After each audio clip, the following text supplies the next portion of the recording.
अब भी मौका है। पटवार बहुत बड़ी भर्ती है, प्रमोशन होके नायब तहसीलदार तक चले जाते हैं। वैसे तैयारी करके तहसीलदार बनोगे तो कितना टाइम लगेगा। तो ये कम भर्ती नहीं है, छोटी भर्ती नहीं है, बहुत बड़े पद भी आए हैं इसके अंदर नहीं है। कृत्रिम पैरों से भी लोगों ने हिमालय के ऊपर चढ़ाई की है, तो कुछ भी असंभव नहीं है। 3-3 हजार की सेना लेके और सम्राट अकबर से लोग भिड़ गए, कुछ भी असंभव नहीं है। हाँ, 10,000 सेना लेके जेता और कुंपा और 1 लाख की सेना थी, सेना की भिड़ गए, कुछ भी असंभव नहीं है। हमेशा यही होता है कि डेट आगे खिसकाई जाती है। पहली बार ऐसा हुआ है कि डेट पीछे खिसका दी।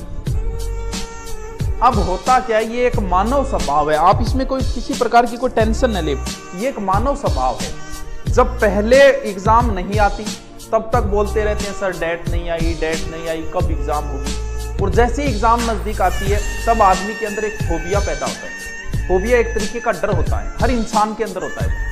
आप ये नहीं सोचे कि सिर्फ मेरे अंदर है।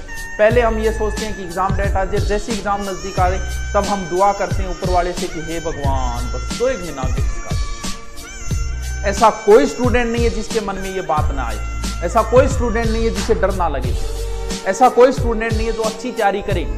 भय ही तो योद्धा को सचेत करता है, तो भय सबको लगता है। और पेपर के समय जिसने अच्छी तैयारी की उसे भी डर लगता है कि कहीं फेल ना हो जाए, क्योंकि डर ही तो आदमी को सचेत करता है।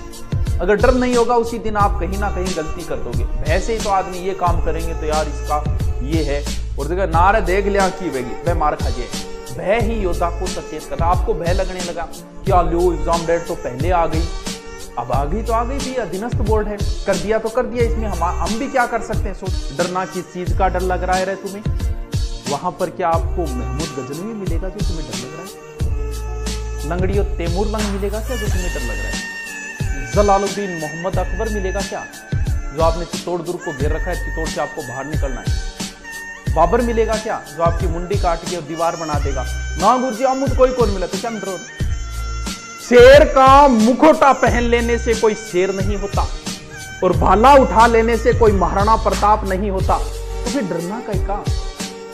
भाई हवाई जहाज तब तक सुरक्षित है जब तक वो कहां पर है, नीचे है। लेकिन इससे उसकी कौन सी इमेज है भैया? जब वो ऊपर उड़ेगा ना, इमेज तभी होती है। जलयान जो होता है ना वो किनारे पे सुरक्षित होता है, लेकिन जब तक अंदर समुद्र के नहीं जाएगा तब तक उसकी कोई इमेज नहीं है। परिपूर्ण कोई नहीं हो सकता दुनिया में, ऐसा कोई नहीं है जिसको सब कुछ याद है। कोई को ना थे हो ना को सिलेक्शन हो, वो अलग अलग प्रकार के स्टूडेंट है, सारे प्रकार के है। लेकिन सबसे बड़ी समस्या है आप अब घर पे बैठे। अब आपको सोचना है कि आपके घर पे तैयारी हो रही है कि नहीं हो रही, भी मुझे क्या पता, भी आपके घर का मुझे नहीं पता। जो बंदा वर्तमान में घर पे है और 12 घंटे 10 घंटे, अब पूछेंगे सर कितना घंटा पढ़ना सिलेक्शन हो गया? अरे तो यार पढ़ाई में तो क्या घंटा देखे? पढ़ने वाला, भगवान की भक्ति करने वाला कभी समय नहीं देखता, और जो पढ़ते पढ़ते टाइम देखते हैं ना वो उनका सिलेक्शन नहीं होता।